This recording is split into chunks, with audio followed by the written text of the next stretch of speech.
Yes, sir. Yes, sir. Lucky Lefty podcast. You're here in a special edition. We got the Players Only Club today. All players, guys that have been on the field, been in the locker room, sat in the seats. The guys are sitting there, put on that blue uniform that we love so much. Yes, and sir. Been around some of the guys that we'll see playing on Saturday. We got our guy Reggie, got our guy Oscar McBride. I mean, two of the elite legends of Notre Dame that can give you this insight. This is the season preview. We're going to give you our thoughts about what we think about the program right now, moving forward, and what we hope to get to, which is hopefully a national championship by the end of this season. But welcome, guys. Thanks for joining the Players Only Club. Oh, I think Reggie's on mute. Let's get him off of mute. Yeah. Thanks for having me, brother. And always good to talk to you, especially a fellow lefty. That's right. We got to stick together, bro. Thank you for having me, brother. I appreciate it. Anytime we get to break bread, man, and then talk a little Indy football and see my brethren, man, it's always good. And you know what's so special about Notre Dame is that we're all over the map. We got California, Texas, and Arizona in one place, but we share one thing, and that's Notre Dame. And the best part about it is that the season's starting this week, fellas. How do y'all feel about college football starting this week? We've seen a couple games early on that gave us a lot of tale of two teams will play in this season. But what's the feeling of college football this year like? Well, for me, it's like I said, it's the start off hot with Georgia Tech and Florida State. Whoa, did not see that one coming. And, that was an old school butt whooping. I mean, that's punching in the mouth, knock them in the dirt. Yeah, Georgia low Tech scoring game. Like, whoa, okay. Look, you got to know what DJ Uiagalelei is going to be a low scoring physical game. All that. I was expecting more out of the Florida State defense. That was the thing that surprised me more than anything. Like Georgia Tech punched them in the mouth. Like they went right at them. And I was like, I knew they were Florida State was going to have some, work to do offensively to kind of get back up, up to speed from last year. But that defense, I thought they would be way better than what they showed. But unless Georgia Tech's offensive line is that dominant, because I mean, I'm seeing these guys lock them up. Nobody's getting off. You didn't see guys weren't getting off blocks. They locked them up. Yeah. And that was a veteran. That was a veteran offensive line too at Georgia State. Let me say this though, Florida State has been notorious for being athletic, but not necessarily physical, right? Finesse players, and that's been a year, like going back 30 years to back when we played them. I mean, they had, Derek Brooks, they had, James Roberson, they had Corey Sawyer, they had a bunch of dudes who could play, but playing through the guy, they go around the guy. You know what I mean? So that's kind of been their MO. Like they tried to out athlete Georgia Tech, and physicality is gonna overtake athleticism anytime when you're talking about football, especially in the run game league, which man. Especially. Yeah. And it was good to see that matchup. Everybody was hype on the Florida State athleticism, what they've done and accomplished in years before. And everybody knows the Georgia Tech team has always had things that they've been missing. But, they had the run game, the offensive line, pieces here and there. With the transfer portal affecting Georgia Tech like it did, it's kind of balancing the scales. And so a team that looks top 10, this year particularly, it's more even than it's ever been. 100%. Is Georgia Tech a top 10 team? I don't know. But can they compete with anybody that's listed top 10? Yes, they can. So obviously.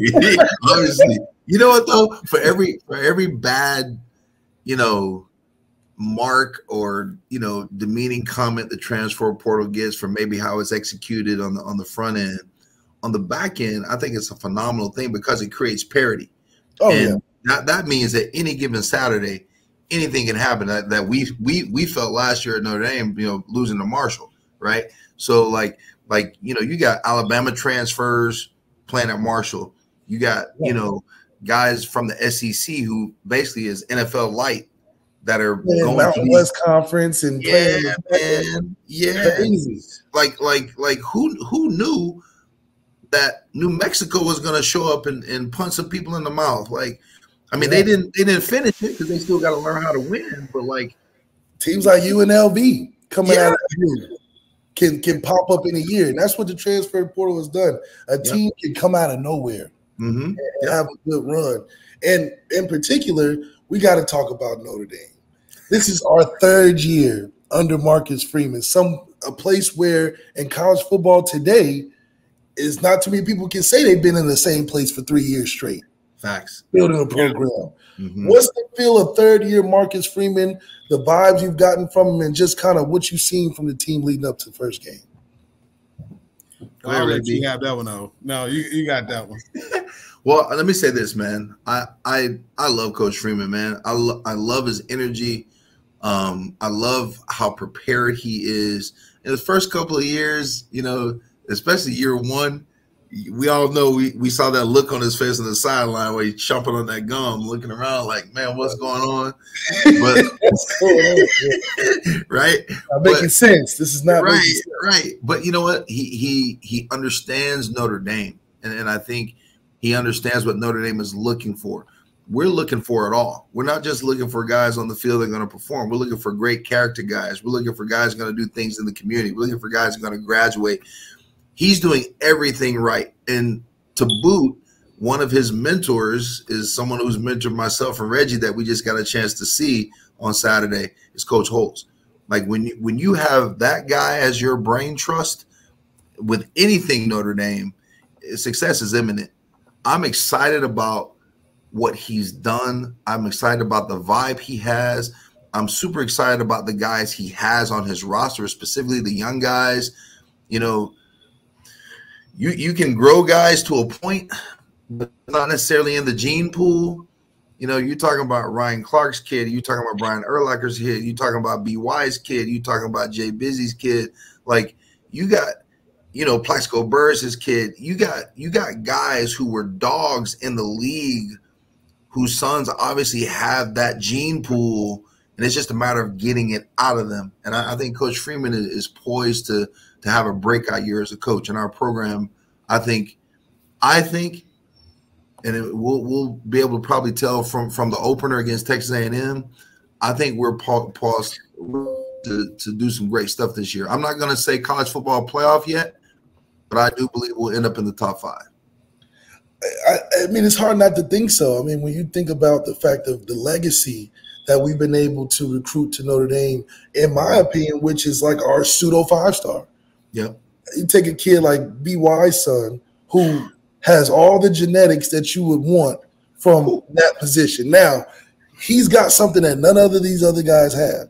A dad that's been there, done that, and you just naturally can do some things that he'll learn and take from his dad. That's just how it works. That's why nepotism is big in the business place. Yep, 100%. You may not be the best doctor, but if your mom and dad are doctors, I mean, hell, you just know stuff. You just know how to do. I just know how to fix stuff. I'm not a doctor, but my parents were, right? So we'll get some of that from a Ryan Clark's son. We'll get some of that from a Bird's son, where it may not be a 5-star as an individual, but he got 5-star knowledge. He knows the process of getting ready for week to week. He's got a reference on how to get recovery from game to game, how to go about practice, how to develop it. So that's an extra compliment where I think Marcus Freeman has found a way around of getting a bunch of 5-star, get legacy kids. Build a team full of guys that, not the Bon Jovis, the musicians. We want the first round legacy. You can bring them too. But you know, let's get that. You know, the first round, son. You know, some of them. We got plenty of guys that were entertainers, sons. We've had it all. That was great. Let's get some of these D1 NFL sons coming through, and I think that will balance the more of the, oh, we don't have a 5-star, but you know, we can do something with Jerome Bettis' son. He may know how to, you know. So I think that is a huge compliment, but also shows that Marcus Freeman's tapped in with the network. Yes, sir. The alumni trust Marcus Freeman. If it was the other guy, it'd probably be harder to get some of these legacy guys to come in. They like, I know what a NFL looks like, and that's not right. I can't trust that with you. Right. But it's a no-brainer with Marcus Freeman. He's the number one in moms and dads. Number one in moms and dads. He got the presentation. He's bought into what Notre Dame provides, because you have to navigate that. It's not just saying, hey, we got Notre Dame. You gotta serve it the right way. Serve it in church. You can't just serve it all. It's gonna be too much, like Golden Corral. So you got to give it to them in Nobu style to make it work. The thing that to me is that he reached out to. He made a concerted effort to reach out to the alum. That was a huge factor. And again, I mean across all eras, and he understood the importance of getting the alumni back and engaged. Because those are some of your best recruiters. Because we got guys all over the country. And again, if you make those connections, make that contact with, again, the superstars and stuff, but you have guys from different eras that played at different points in time that are still available to you, and to tap into that was huge. Because again, I got guys that said that from the 60s and 70s that are all in on Coach Freeman, and I agree with Oscar. His energy, I mean, this cat's everywhere. I mean, he is everywhere doing everything, and he has such a maturity about him. And the biggest thing is, I watch how he's built this team and put it together, and his recruiting. Because again, there was a there was a thought that Notre Dame can only recruit from a certain aisle. Right. No, he's recruiting across the board. Yes, sir. And getting guys, again, that understand what Notre Dame is about, that want to be there and understand that, hey, this is you're going to be a part of something special. Yeah. And then on top of that, you got 2 veteran coordinators. Defensively, Marcus knows defense. He's the defensive coordinator here.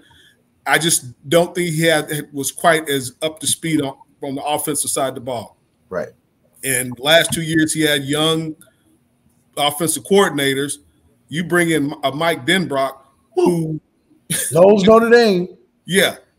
Loves Notre Dame. And you got 2 guys that aren't, neither one of these coordinators are looking to supplant him.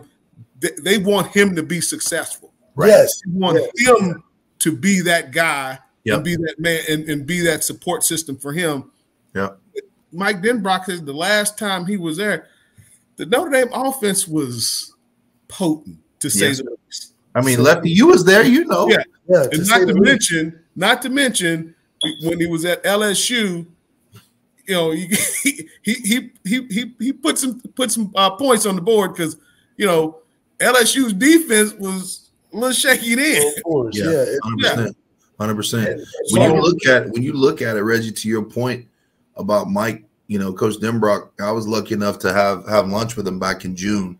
Him and Kyle Rudolph, man, it was a good time. When you look at, Notre Dame's scoring proficiency back during his era, the offense for Notre Dame was averaging between 33 and 36 points a game, right? So if you're scoring 30 points in a college football game, you should win that game. Yeah. You know what I mean? Like your defense should be able to stop people from scoring 30 points in a college football game if your offense is scoring between 33 and 36 points a game. And Malik, you know that intimately, man. You was a part of it. Coach Denbrock was recruiting when I was at the time the assistant head coach at Servite out here, which is a good program. Troy Nicholas guys to Notre Dame all the time. And I got a chance to talk about you with him back then. And he was truly candid with me. He's like, I got 2 really good quarterbacks. He's like, it's taken out of my hands. And I love Mike for that. Mike is my dude. And I'm looking forward to watching him, especially, Notre Dame is tight end U. People can say what they want. You can say, Miami, you can say Alabama, you can say Utah, you can say, Iowa, you can say all this. I'm going to tell you this. Notre Dame is tight end U. And there is nobody better with using and inserting the tight end in the offense as a coordinator in the country than Mike Denbrock. Period. In the story. Yeah, and it shows. I mean, look at when he coached tight ends. The tight ends he had during that time all went to the league. Yep. Had successful careers. Yep. That's further. It also shows just Marcus Freeman's influence on keeping Mike Mickens. I believe Mike Mickens wanted to stay for Marcus Freeman. I believe Al Golden wanted to stay for Marcus Freeman. Al Golden could have went back to the NFL after last year. Top 10 defense, first round picks, all of that. Yep. He decided to come back. I don't think too many coaches in college football could do that. Right. And then you get Mike Denbrough, who just came off of a Heisman, 2 first-round receivers, program on the come up. Yep. Leaves there to come back home to Notre Dame just shows that what Marcus Freeman is building is something that's going to last longer than what this temporary change in college football is, which is this NIL transfer, stay one place for 2 days and leave the next. He's probably the standard for what it takes to run a true program still in today's time. I agree, 100%. And what we also seen, though, is these transfers that's came in. Transfer portal has also affected Notre Dame in many ways. I think Marcus Freeman has put a nice Band-Aid over some of the stuff that we're working to build for an all-in win season this year, getting a Riley Leonard, getting a Chris Mitchell, getting a Bo Collins. What do you think the impact of those transfers offensively? Then when you got some defensive transfers too, we'll talk about on this team for this year, because this is a one-time thing. Well, when you look at the guys that transfer, they fit a mold. Veteran guys that, again, we're not necessarily getting those, sophomores, and second-year freshmen.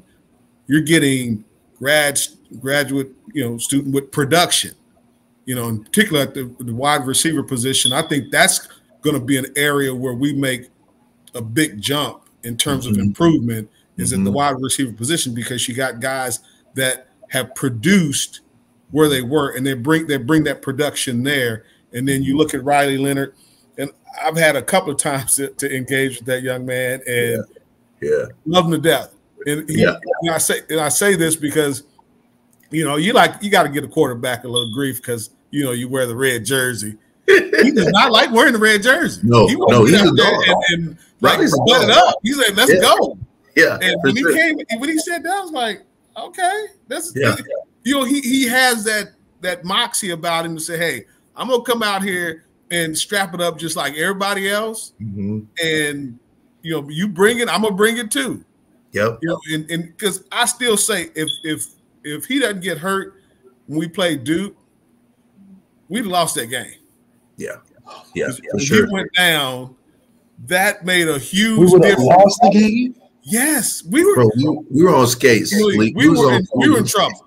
We was Not on to skates. mention, and we'll get to this, but my biggest concern with this team is the offensive line. In that game, our center couldn't snap the ball. Yeah. He had 2 or 3 illegal procedures because they were busting his head. Yep. And and Riley Leonard was dealing too. Yeah, he was. So my thing is this is like, hey, you look at this team, you got some good leadership. And again, it's also about how you integrate with, within the team and the physicality. And this is what I need to see from offensive line, tight end, receivers, backs, quarterbacks, the physicality. That's how you win games when it gets down to get down to it. The physicality to come in and say, hey, we have all this talent. We have we have receivers that can get open. We have tight ends, athleticism. But can you line up, punch somebody in the mouth, and knock them off the ball? Yep. Because at the end of the day, that's football. Yep. You can have the run and shoot and this and that. But if you can't line up and consistently, physically get after another team, you're not gonna consistently win football games. It's the physical team that wins, and you can have a spread offense, but if you need to have a spread offense that still can line up and be physical in that spread offense. It's not you can throw it around, but how physical are the players that are out there breaking tackles, blocking? I love to see receivers blocking downfield. That's where my big runs came from. Was we got to get past that first level, but that's the offensive line. But man, a Lake Dawson, a Clint Johnson, Adrian Jarrell, Will Pollard, Ray Griggs. Yeah, those guys were downfield. And I'm talking about if you ever get a chance, go back and look at some Lake Dawson downfield. I've seen this cat put hands on people, safeties, and butt them up and take them to the ground. Like that, man. Duloc was no joke. Yeah, Duloc was no joke, man. Claypool, he wasn't as big as Chase Claypool, but he was Chase Claypool. Like when he put hands on you, he gonna lock you up. And that's what I said. When you see that, that's where you get those, 50. We go from like a 10 to 15-yard run to the 30s, 40s, 70-yard runs that we had, because those guys took pride in what they did blocking downfield. You know, Reggie, and to your point, man, there was a different culture for us back then. We knew coming to Notre Dame, we weren't going to spin it. We knew Coach Holtz wanted to run the football.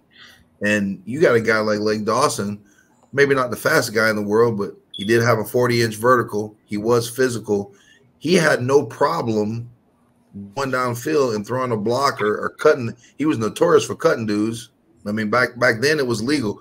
Reggie laughing because Duloc was known to lay some bodies on the ground. So, like when you're talking about guys that were selfless and knowing, okay, I'm not going to get 8 touches today. I'm not going to get 8 or 9 targets. Me and Irv Smith and Derek Brown. We're butt naked in the seam, man. But we weren't in the read.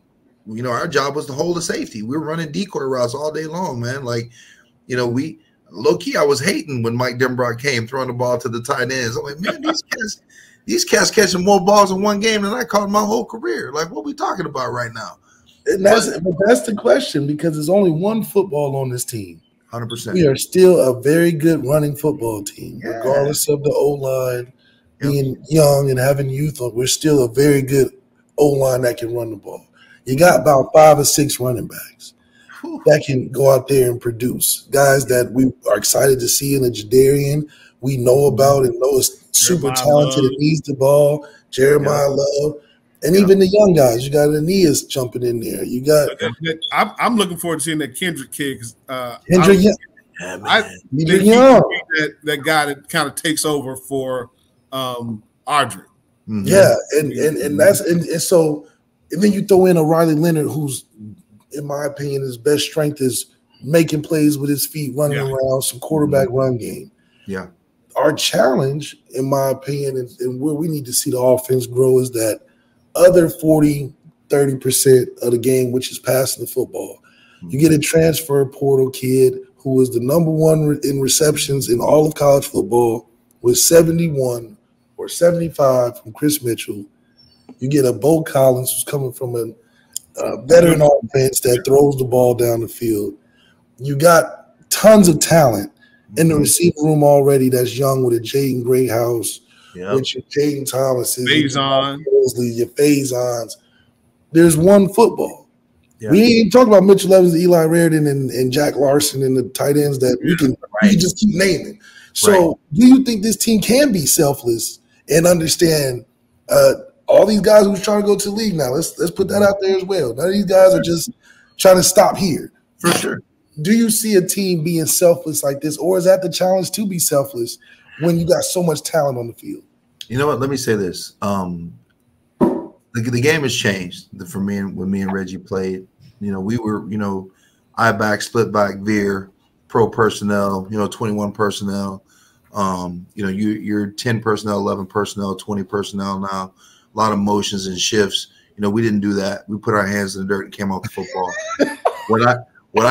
No cute stuff, huh? No trying to get unbalanced or nothing. Look, man, I'm telling you, Leak. I remember being in the huddle with AT.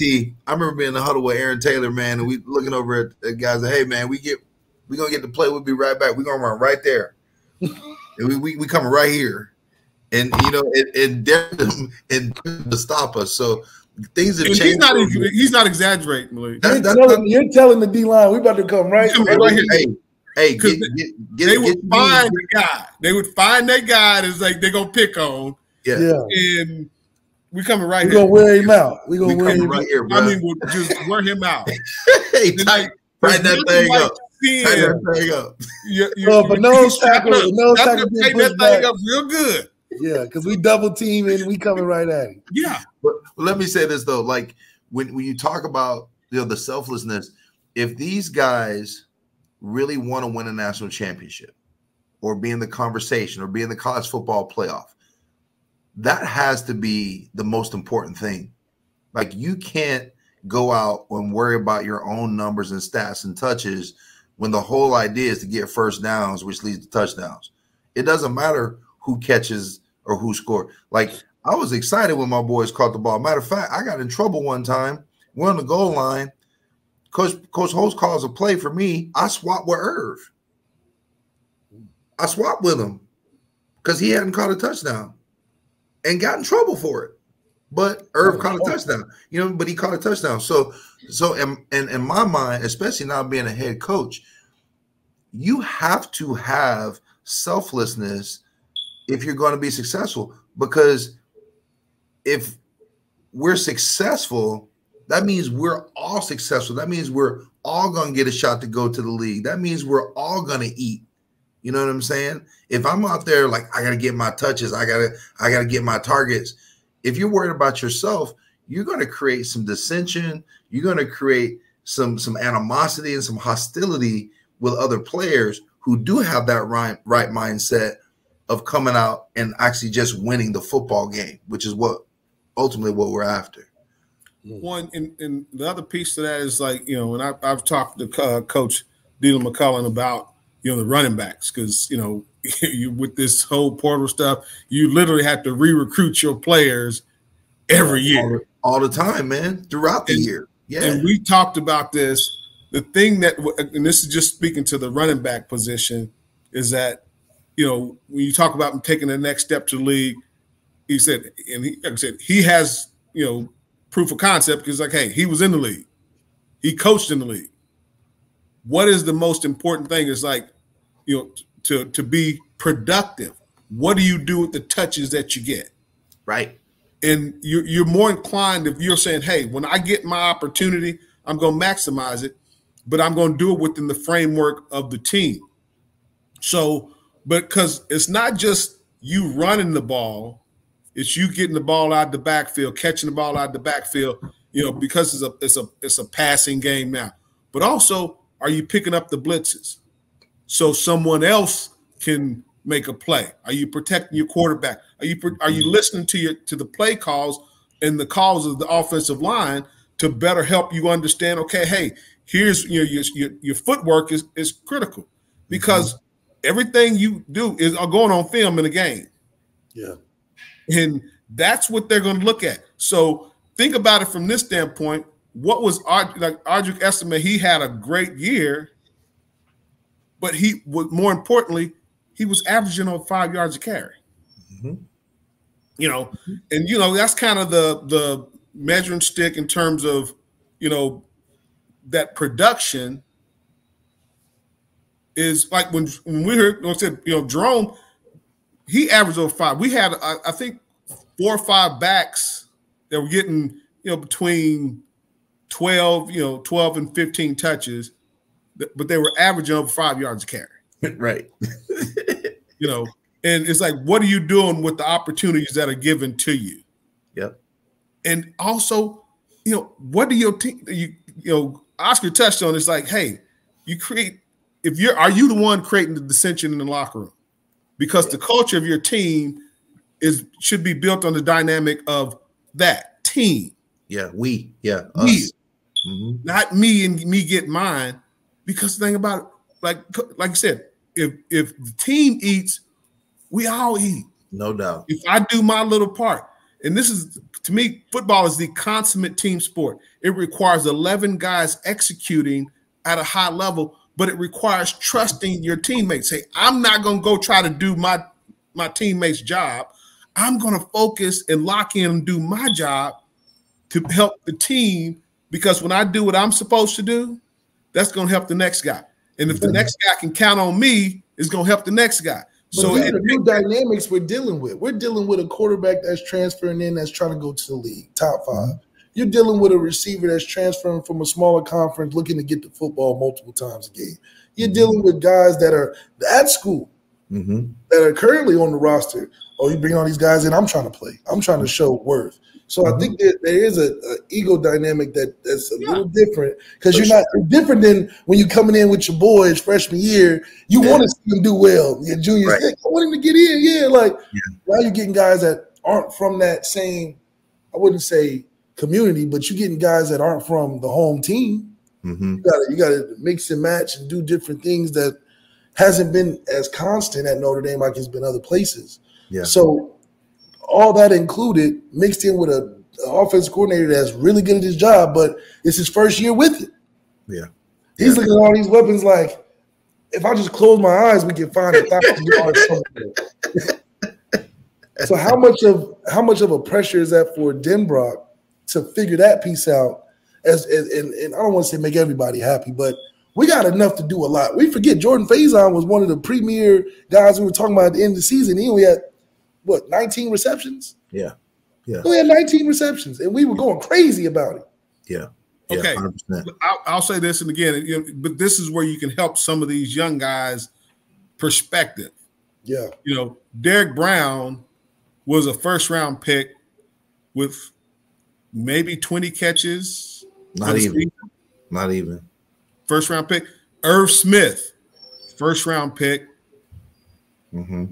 He didn't. I don't think we had anybody over 40 receptions individual. What? Yes. Nah, bro. Now, granted, now you have more passing is happening now. But this is, again, it goes back to understanding and getting your players to understand. Again, you're talking about taking the next step. And again, I refer back to running backs because, again, that's what I know. You got a set number of carries in you. You don't want to, everybody talks about, I need to get, 15, 20, 20, 25 carries, get lathered up. And so, no, that's not. How many carries would you want to take in today's game? Because now it's about running back by committee, but you still need to get some carries. But again, that's the thing about it. Even the receivers like that, you have so many hits, your body's, it's breaking down every time you take a hit. So this applies to tight ends, receivers, running backs. It's okay. Let me focus on maximizing my opportunities and view it as that. Every time I step out on that field, I have an opportunity to execute. I have an opportunity to perform. Really, the only one that's the bulk of the issue is our weight is on is the quarterback, because Denbrock is not the one out there distributing the ball. He's not. So I think the more the emphasis will be, can Riley Leonard, have that, build that leadership and that develop that, communication with the receivers, the tight ends, the backs, and the O-line. Right, 100%. I think you're actually struggle coming in. Anybody would. If sure. And Reggie came in there at the start of their fall camp right now, put all talents and stuff to the side. That's just going to be hard to do. Fair. Now we're not saying Riley Leonard's not coming in like he's Tom Brady, Peyton Manning with all the passing accolades. So he's got to find a new part of his game to assist the multiple receivers and passes that we hope to achieve. Because I really believe that we can't run our way to a championship.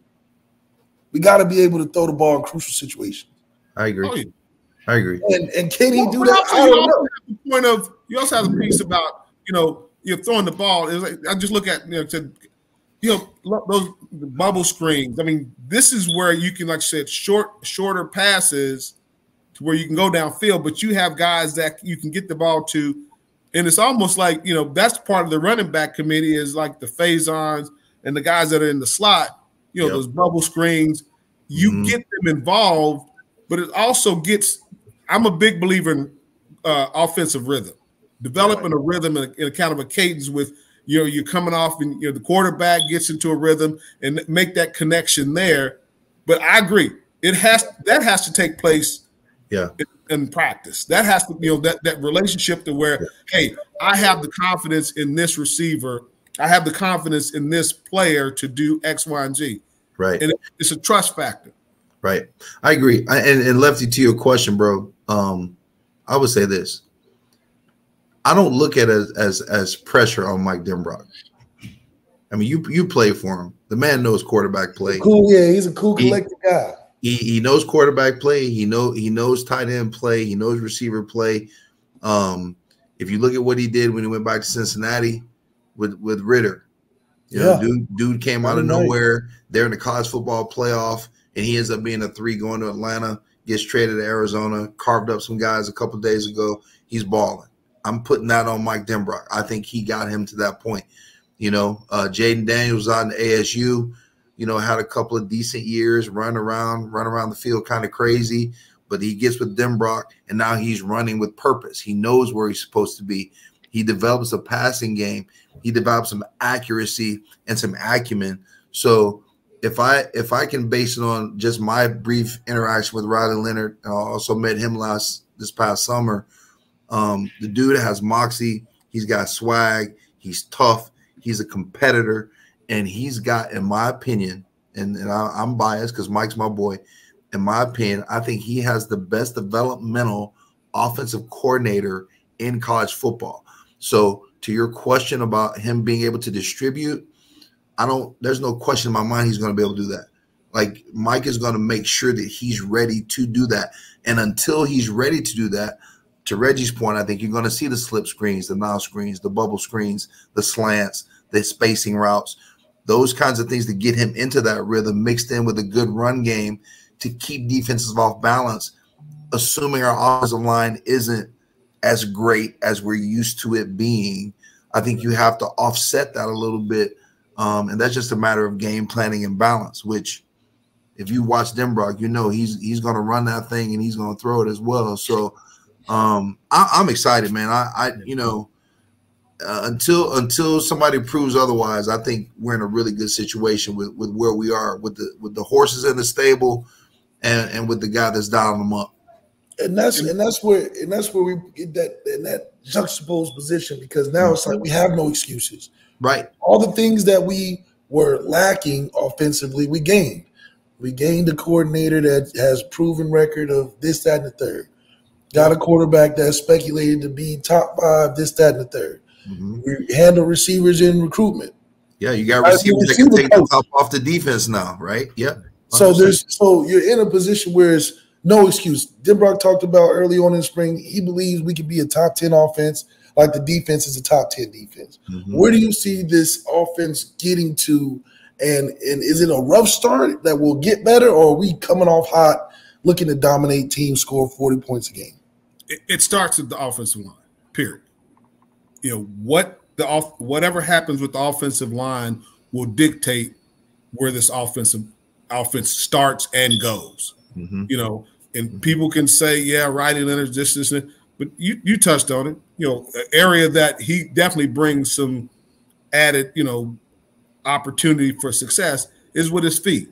And I think that goes into that, you know, part of that, getting him involved in the run game will help him get into a rhythm. Mm-hmm. Yeah.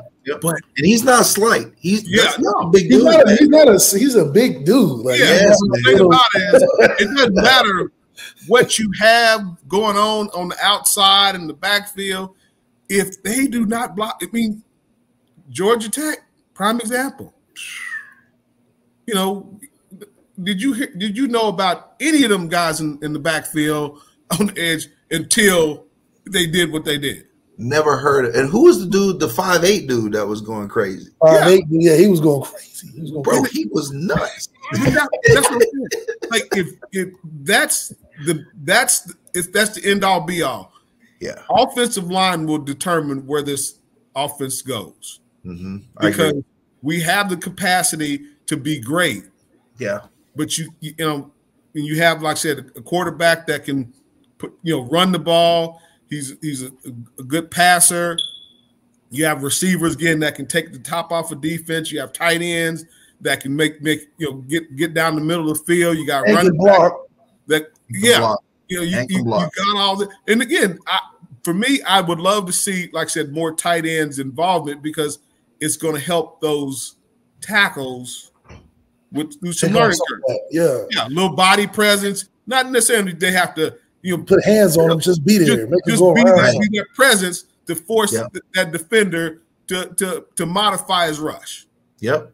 100%. But it all starts with the offensive line, and I'm still kind of like I don't know what's going on because I haven't really gotten to see them.